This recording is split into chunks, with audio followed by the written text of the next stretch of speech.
La dernière fois qu'on a réfléchi sérieusement sur la réadaptation au Québec, c'est en 1998 avec le rapport Gendreau-Tardif. On est en 2017. Moi, je pense qu'on a toujours un actif au Québec. On a toujours des gens engagés qui veulent... Mais il y aurait lieu, quand moi j'ai dénoncé ça en juin dernier, la ministre n'était pas contente, mais je disais, il serait le temps de marquer un temps d'arrêt. Je vais appeler ça des États généraux, mais appelle-les comme tu veux, de s'asseoir, de réfléchir à nos pratiques et c'est ça que ça a fait, Gendreau-Tardif. Ça a été l'occasion de s'arrêter, de réfléchir et de dire, écoute, il y a des choses qui ont glissé, il y a des choses qu'il faut réaffirmer, il y a des importances. Est-ce que nos moyens organisationnels sont à la hauteur des énoncés qu'on fait? Est-ce qu'on est... C'est ça. Et on a réfléchi ça avec les intervenants. Absolument. On avait interviewé 1000 intervenants à l'époque sur leur réalité quotidienne. Ben, tu vois, c'est ça les États généraux. C'est pas juste qu'on réfléchisse. C'est pas juste qu'il y ait un noyau de 5 personnes au ministère qui réfléchissent puis qui sortent un plan d'action. C'est la contribution des gens concernés dans ce processus de réflexion-là. Hey, un tune-up, on fait ça régulièrement sur nos chars. On va voir notre médecin, rendez-vous annuel. Hey, 20 ans, on peut-tu s'arrêter un peu puis voir, dire, on a perdu... Où est-ce qu'on en est? Où en sommes-nous? De ne pas tenter de rebâtir à chaque 5 ans en oubliant tout ce qui s'était fait de bon et les erreurs qu'il faudrait éviter de faire, qui ont été faites dans le passé. Ça a toujours été une préoccupation présente chez moi. Et actuellement, depuis une dizaine d'années, j'ai l'occasion de donner un séminaire à l'université sur l'évolution des systèmes de protection au Québec. Et je me rends compte que c'est pas superflu, pour ne pas dire plus, c'est pas superflu de rappeler le cheminement, parce qu'on a tendance à porter des jugements à partir du présent, mais sans regarder où on est parti. C'est de dire, dans le contexte actuel, préservons les acquis, mais continuons le combat. Je m'excuse d'employer cette expression-là, mais continuons le combat, pour moi, ça veut dire que dans le contexte actuel, il faut être très vigilant et très proactif pour et préserver les acquis, mais préserver la ligne de développement qu'on a eue pendant 20, 30 ans. Je nous écoute, là, puis je me dis que les derniers interlocuteurs, les derniers auditeurs de ça, ça devrait être nous autres. Autrement dit, oui. Si vous organisez quelque chose en novembre, faites une place à la relève, faites une place aux jeunes. Oui. Invitez-les sur le plancher. Oui. Mais il faut qu'on se brasse entre générations. Puis tu sais, moi, j'énonce des affaires. Là. Je dis aux jeunes, regarde, là, allez-y, grouillez-vous. Là. Ils se grouillent peut-être, je ne sais pas. Ils me le diront. Mais il faut qu'on ait une prise de conscience qui descende directement dans le pipeline.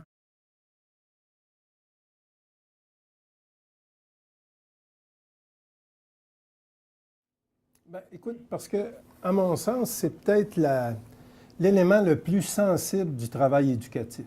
Je veux dire, notre travail de psychoéducateur ou d'intervenant en réadaptation, c'est d'abord de créer un lien de confiance avec la personne qui est devant nous. Puis, pour moi, je pense que c'est comme si cet ingrédient-là qui est capital, qui est le nerf de la guerre de la relation éducative, c'est d'être justement, de créer ce climat de confiance-là avec la personne qui est devant nous. Puis pour moi, ça respecte des règles, ça, créer une relation d'aide. D'abord, ça nécessite du temps. Ça nécessite les ingrédients de base de l'action éducative. Ça nécessite du temps. Ça nécessite du temps en accompagnement du jeune. Ça ne se fait pas à travers un bureau à 45 minutes par semaine. C'est une approche différente, c'est autre chose, la thérapie. Mais l'aide éducative, l'accompagnement éducatif, la création d'une relation de confiance et après ça qui peut être transformante, aidante, ça s'établit avec le temps, ça s'établit avec des moments partagés, puis ça s'établit dans une confiance entre un adulte et un jeune. La relation reste quelque chose d'essentiel. La relation, c'est-à-dire la capacité qu'a un sujet de pouvoir rencontrer des professionnels qui sont à l'écoute, qui sont suffisamment contenants, qui sont suffisamment sachant saisir les difficultés et les richesses du sujet, mais aussi les richesses du sujet pour activer ces richesses et le faire non pas simplement par du verbal, c'est-à-dire de ne pas faire que de la psychothérapie verbale, mais de la faire aussi en psychothérapie groupale, en psychothérapie communautaire, et en ajoutant que pour moi, l'éducateur est un thérapeute dans et par l'événement quotidien. L'événement quotidien pouvant se situer dans un milieu institutionnel, pouvant se situer dans un milieu social, pouvant se situer dans un milieu socio-familial et dans des structures d'intervention de courte durée, qui peuvent être des camps, qui peuvent être des rencontres régulières dans un quartier après l'école, qui peuvent se faire aussi dans le milieu scolaire, parce que c'est quand même, je ne l'ai pas dit, un des grands pas qui a été fait aussi, c'est la capacité maintenant qu'ont les éducateurs de pouvoir s'intégrer au milieu scolaire. Ça, c'est un grand apport, ça. Hein. De la même manière que maintenant les éducateurs sont reconnus dans les milieux pédopsychiatriques et peuvent y travailler aussi, ce qui est un grand pas en avant au niveau de l'évolution. Le savoir-être est un savoir d'attitude, un savoir lié à des valeurs, un savoir qui devient, pour être utile, si on peut dire un savoir-faire. Il faut que ce savoir-être se transpose dans un savoir-faire. Puis pour qu'il y ait un bon savoir-être, jusqu'à un certain point, un savoir-faire, ben, il faut qu'il y ait un savoir théorique aussi. Alors, c'est pour ça que j'essaie, tu sais, on les explique séparés, mais ils sont intégrés. Comme tu dis, peut-être la majeure dans la relation, c'est ce savoir-être, qui va être par la suite, ou en même temps, nourri par comment je fais, comment j'entre en relation là, avec le jeune. Comment je suis capable d'écouter, comment je suis bienveillant pour aider. Bon, mais c'est tellement passionnant, il y a tellement d'opportunités. Et oui, des fois, il y a des échecs, mais c'est tellement valorisant de voir un être humain prendre conscience de son potentiel, prendre conscience de ses problèmes, utiliser son potentiel pour devenir plus grand, plus fort. Alors, gardez espoir.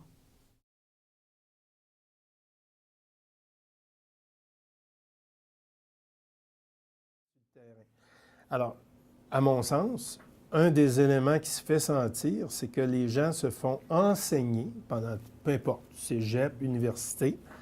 Je dirais que c'est quasiment pire au monde universitaire, mais par du monde qui n'a aucune idée de ce qu'est la pratique. Alors, c'est comme s'ils travaillaient dans deux univers parallèles. L'univers des connaissances, l'univers de l'acquisition des principes de référentiels intéressants, mais une absence totale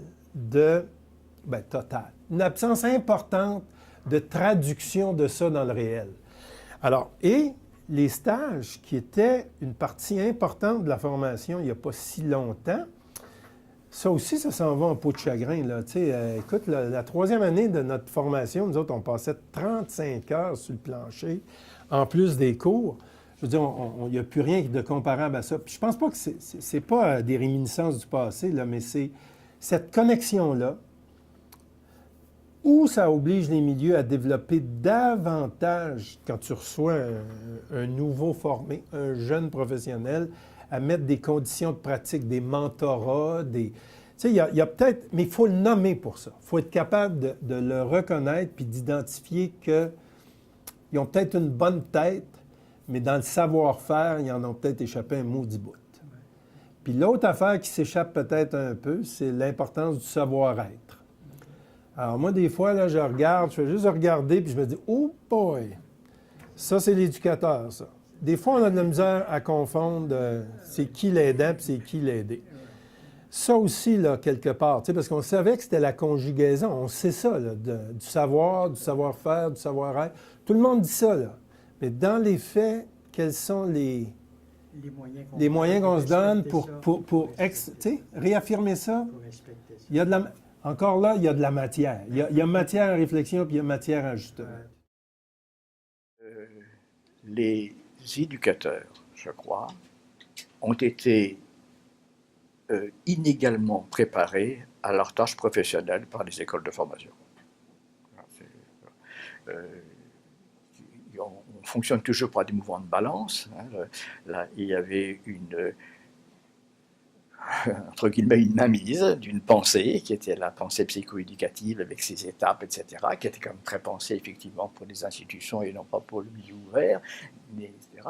Mais avec des gens donc, qui restaient des professionnels intégrés directement au milieu, quoi. Puis peu à peu, et puis c'est pas le propre de Montréal, j'ai vu ça à travers le monde occidental, quoi. Peu à peu, ces institutions sont devenues universitaires. Bon, elles étaient universitaires déjà, mais elles avaient toute l'organisation des stages ne dépendait pas de l'université.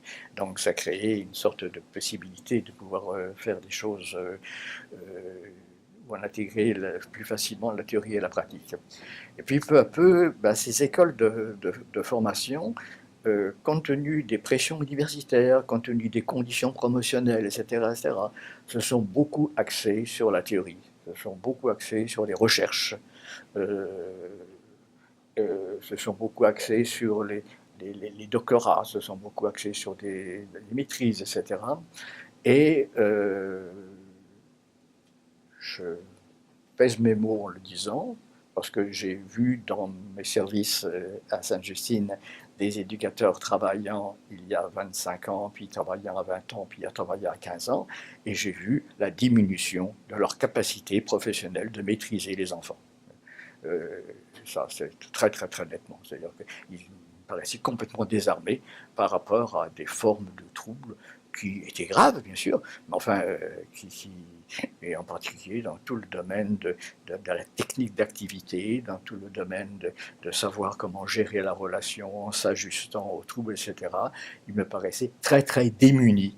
Et c'est sans doute pas un hasard que les centres d'accueil actuellement redonnent une telle importance à la formation en cours d'emploi, comme s'il fallait pallier quelque chose d'une formation qui redevenait trop théorique et qui oubliait qu'une école professionnelle, c'est une école qui enseigne une profession, et non pas qui enseigne une formation générale de psychologie, de sociologie, en oubliant d'ailleurs certains aspects comme la psychopathologie qui, je sais, n'est plus enseignée dans beaucoup d'endroits maintenant, quoi.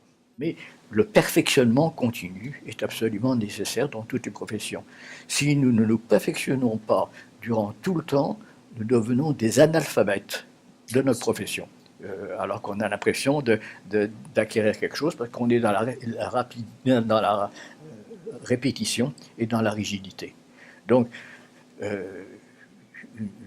un perfectionnement permanent me paraît non seulement être conseillé, mais devrait être obligatoire. Il y a des conditions de formation. La formation, entre autres, la psychoéducation a été une formation au départ de bachelier, mais qui est devenue une formation de deuxième cycle avec des stages. Donc, la question des connaissances est importante. L'autre élément que peut-être on peut des fois perdre en cours de route, c'est la connaissance de soi, de l'éducateur. Pour avoir une relation significative, ça suppose en même temps qu'il y a une connaissance de ses forces et de ses vulnérabilités, pas tomber dans des pièges relationnels qui peuvent exister, surtout quand on travaille avec des jeunes en difficulté et qui ont développé des types de relations, des fois qui sont difficiles et qui peuvent, sans le vouloir, tendre des pièges de rejet ou d'autres. Donc, la connaissance de soi, la formation, c'est des conditions importantes. Lorsqu'on a commencé à réfléchir à ce que ça prenait à un intervenant, soit psychosocial ou de réadaptation, en termes de compétences, d'habileté, de connaissances, on a calculé que ça prenait environ 7 ans. Un cycle de 7 ans pour amener un intervenant à son fait de productivité, mais de compétences. Parce que, bien sûr, on engageait des gens qui étaient formés, spécifiquement formés auprès des jeunes contrevenants. Mais après ça, il faut l'intégrer au quotidien. il faut développer des nouveaux outils, il faut comprendre la culture. Puis on calculait, c'est à peu près 7 ans qu'on y arrivait. Donc, il faut être patient. Dans quelle organisation aujourd'hui on voit ça, cette patience-là? Il n'y a plus de patience. Alors moi, je pense qu'il y a une dérive là, au niveau de l'encadrement, de la gestion. Il y a eu beaucoup de départs suite aux dernières fusions comme telles. Mais pas juste des départs, des déplacements, une perte de sens. Les gens se rattrapent, puis les nouveaux intervenants qui sont embauchés arrivent évidemment compte tenu de leur ancienneté, à travailler, d'après moi, avec les clients, les jeunes contrevenants les plus criminalisés. Et donc, actuellement, ce sont les intervenants les moins bien préparés, les moins bien suivis, les moins bien formés, qui sont confrontés aux clients les plus difficiles, les plus demandants, les plus dangereux aussi.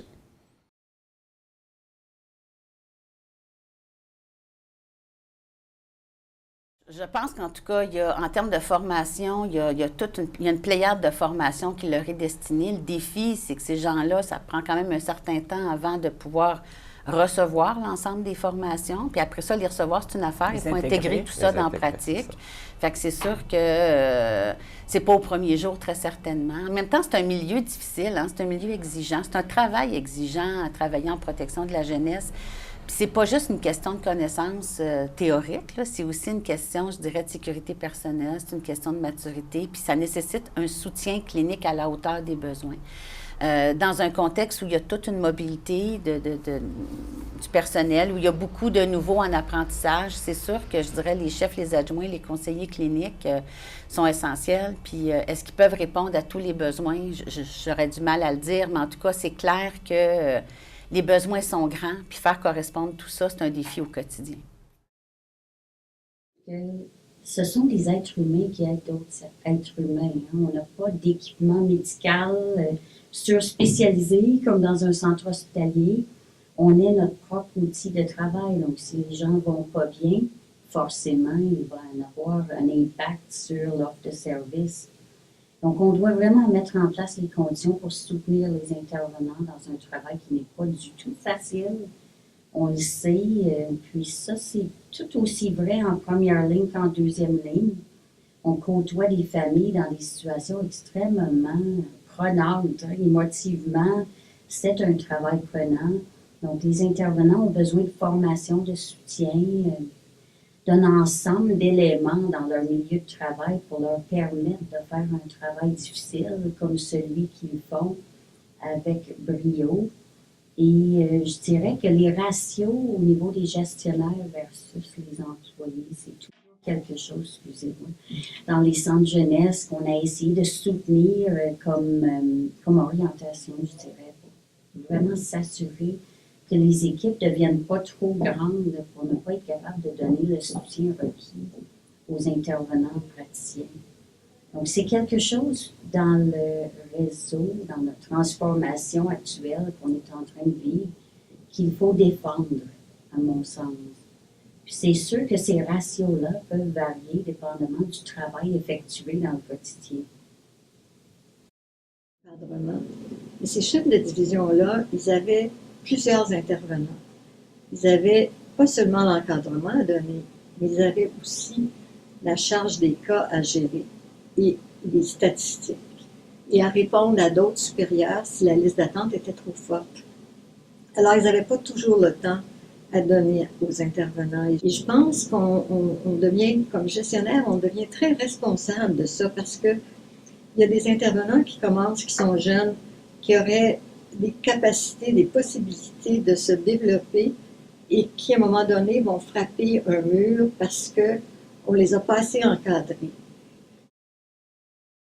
Je pense qu'on a besoin de créer des temps de réflexion, et souvent avec l'aide d'un autre, pour pouvoir créer une distance entre soi et les manifestations symptomatiques terriblement percutantes. Et c'est peut-être le propre, en particulier des éducateurs. Si vous voulez. Si je suis dans mon bureau à l'hôpital et que j'ai un sujet pendant 1 heure, il va me percuter pendant 1 heure. Mais il n'empêche qu'après, je peux récupérer pendant 10 minutes et puis en voir un autre. Donc l'éducateur qui est engagé dans un groupe souvent, ou dans une communauté souvent, ou dans une famille souvent, il est percuté, il doit répondre sur le champ à les choses qu'il vit.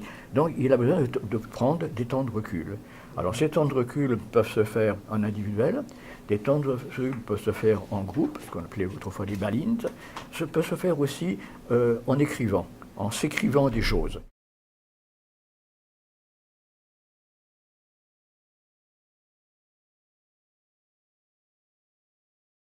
On favorise, pas encore assez, c'est clair, le développement de la recherche, le développement de l'évaluation.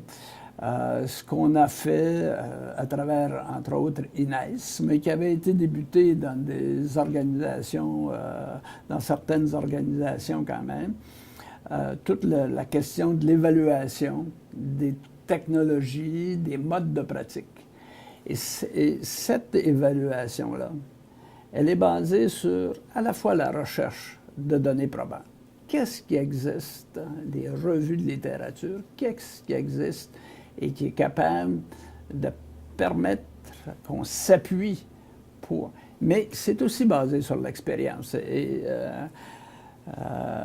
tu avais tout à fait raison quand tu soulevais ces 2 dimensions-là. Est-ce qu'on est dans des milieux qui sont prêts à recevoir des recommandations, que ce soit sur le plan politique, et je pense qu'on doit associer le milieu politique à nos travaux pour qu'il y ait une meilleure compréhension. On doit associer le milieu à ceux qui travaillent au développement des politiques sociales pour qu'il y ait une meilleure compréhension puis qu'on soit capable d'évoluer. Mais on a besoin d'une recherche qui est orientée aussi sur le soutien et la prise de décision de nos politiciens, de nos grands décideurs sur le plan social. C'est majeur en termes d'orientation. Que les pratiques devaient s'appuyer sur la recherche, mais particulièrement sur l'alliance entre le savoir issu de la recherche, mais aussi le savoir d'expérience. Pour moi, le savoir d'expérience, il y a aussi beaucoup d'importance à la condition que ce soit un savoir qui est réfléchi, qui est analysé, qui est vérifié dans ses résultats et couplé à des éléments théoriques. Mais il faut maintenant commencer à apparier beaucoup mieux les caractéristiques de la clientèle, les caractéristiques du personnel et la nature, le contenu du programme de réadaptation. C'est là qu'on pense que les résultats vont être meilleurs pour l'avenir de la réadaptation. Donc, il faudrait commencer des recherches et développement, des recherches évaluatives sur une véritable implantation d'un modèle différentiel. J'ai cherché dans des départements de psychoéducation au Québec. Il y en a 1, 2, 3, 4, 5, 6, je pense. Criminologie, l'Institut universitaire, etc. J'ai cherché des recherches sur des pratiques. Je n'ai pas trouvé. Je peux reprocher un peu à la recherche en psychoéducation, puis on peut le comprendre, c'est que la recherche en psychoéducation, dans son histoire, a fait avancer les problématiques. C'est-à-dire, par exemple, la délinquance, le décrochage scolaire, il y a eu beaucoup de chercheurs, l'hyperactivité, de recherches intéressantes et importantes sur des problèmes. Là où ça a été malheureusement où il y a eu peu de recherche, c'est sur les fondements de la psychoéducation. C'est pour ça que je dis jusqu'à un certain point, la recherche en psychoéducation peut apporter à la psychoéducation. Et Centre d'expertise voulait mettre en lien des deux savoirs. Savoir expérientiel des intervenants, des praticiens, et le savoir scientifique des chercheurs, monde universitaire, monde académique là, comme tel. Et ramener ces deux savoirs-là à un niveau plus d'égalité. Pour pas que certains disent, bien, nous on sait, vous faites, ou encore vous savez, nous on fait, mais d'arriver à une balance où on dit, bien écoute, les deux savent, les deux font. Donc c'est comme si à quelque part, on se privait de la science de l'autre. Mon autre partie d'espoir, c'est de voir les centres de recherche et d'expertise où se vit une nouvelle forme de partenariat entre des jeunes, plus vieux chercheurs et des équipes d'intervenants qui s'interrogent et qui essaient de développer des formes de recherche-action, et non pas juste des chercheurs qui viennent prendre des données dans un milieu pour aller écrire le truc, puis d'absolument pas se mettre les pieds dans... Par contre, c'est dur pour l'évolution de leur carrière universitaire. Donc, comment ces instituts de recherche-là vont pouvoir faciliter ces recherches-là, mais aussi aider ces jeunes profs-là et ces équipes-là. Par contre, les équipes qui vivent ça, moi, ce que je vis depuis plusieurs années, quand des équipes participent à des projets comme ça, on sent un enthousiasme, un plaisir à être avec les jeunes, à faire des choses avec les jeunes. Donc, ça, pour moi, ça fait partie de mes zones d'espoir. Pour un chercheur, là, je caricature un peu, peut-être pas tant que ça, non plus pour certains chercheurs, mais font une recherche, écrivent un papier et présentent dans une conférence internationale. Voilà, c'est fait. Le transfert de connaissances a été fait. Faire ça. Donc, faire un article, un livre, bon. Pensant que, parce qu'on met un livre sur une tablette, qu'il va être lu. Je ne vous apprends rien en disant que nos intervenants lisent peu ce genre de documentation-là.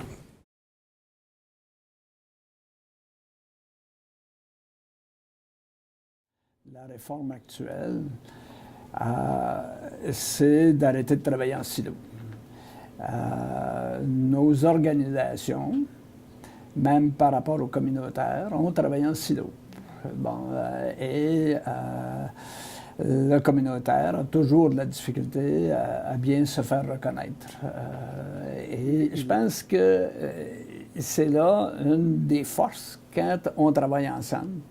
Et c'est une des choses qu'on essaie de créer actuellement à travers la réforme. Mais ça ne peut pas être juste institutionnel. Il faut aussi que ce soit avec le milieu communautaire et qu'on partage la responsabilité. C'est une responsabilité sociale, une responsabilité de société à l'égard. Et c'est une approche population qu'on a besoin d'avoir. Je dirais qu'un des défis interculturels, c'est les ponts entre les cultures professionnelles. Un des problèmes entre les ponts, parce que tout le monde s'entend qu'il faut travailler en interdisciplinaire, transdisciplinaire, multidisciplinaire, je veux dire, c'est devenu vraiment des mots-clés dans notre système. Le problème, c'est que c'est pas facile, et c'est vrai pour les populations immigrantes, c'est pas facile de travailler avec quelqu'un en face quand la différence de pouvoir est trop grande. Donc, qu'il y ait une différence de pouvoir entre guérisseur et patient, c'est normal et c'est souhaitable. On ne demande pas à notre ami ou à notre copain de nous soigner. On veut quelqu'un qui a un peu de pouvoir. Quand la différence de pouvoir du statut de guérisseur s'ajoute à des différences majorité-minorité, souvent ça devient trop pour faire confiance. Et là, on se sent plus en confiance parce que le guérisseur potentiel, le professionnel, est vraiment trop loin de nous en termes de déséquilibre de pouvoir pour qu'on puisse lui faire confiance. Sauf qu'entre professions, on a aussi des hiérarchies qui sont importantes. Bon, pour l'instant, les psychiatres et les médecins sont en haut de la hiérarchie. bon, si je me risquais en faisant des farces, mais vous avez le droit de ne pas être d'accord, je mettrais qu'ensuite il y a les psychologues qui font de l'identification à l'agresseur, donc au médecin. Ensuite, il y a les travailleurs sociaux, ensuite il y a les psychoéducateurs, ensuite il y a les infirmières, ensuite... Donc on a toute une hiérarchie. Vous pouvez contester la hiérarchie que j'ai, mais il y a une hiérarchie de pouvoir qui fait que les relations transdisciplinaires ou interdisciplinaires sont teintées par ces rapports de pouvoir dans un modèle qui est quand même beaucoup teinté ces temps-ci par un hospitalocentrisme. Donc on ne va pas, dans notre système, à moins que vous me corrigez si j'ai tort, on ne va pas vers une diminution du pouvoir des médecins en ce moment. Je ne crois pas. Et donc ça pose des questions. C'est que si on veut établir des liens inter- et transdisciplinaires, il faut qu'on puisse se faire confiance et questionner ces rapports-là de pouvoir.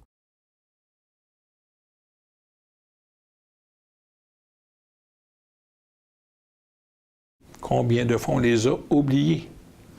À mon avis, des parents, les jeunes, devraient maintenant être des co-idéateurs, des co-réalisateurs, des co-chercheurs, des co-praticiens. Ils doivent être impliqués dans la définition des services qu'on doit leur rendre.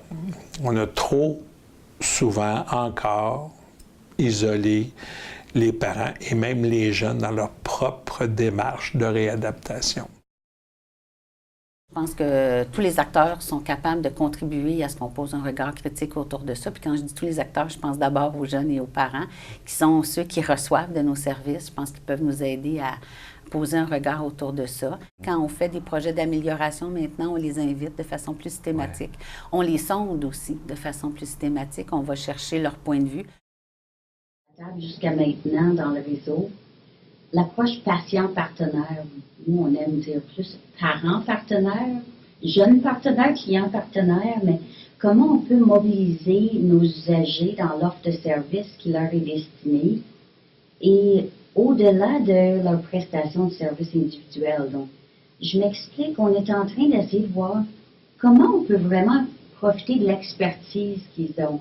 Quand on parle d'expertise, c'est l'expertise de l'expérience, c'est l'expertise du vécu. Nous, on n'a pas vécu ce qu'ils ont vécu. Eux, ils savent c'est quoi des fois être dans la rue, être hospitalisé en psychiatrie, être contentionné, être isolé. Ils ont beaucoup de vécu, même avant qu'ils arrivent dans les centres jeunesse. Et honnêtement, c'est les mieux placés pour nous dire c'est quoi leurs besoins.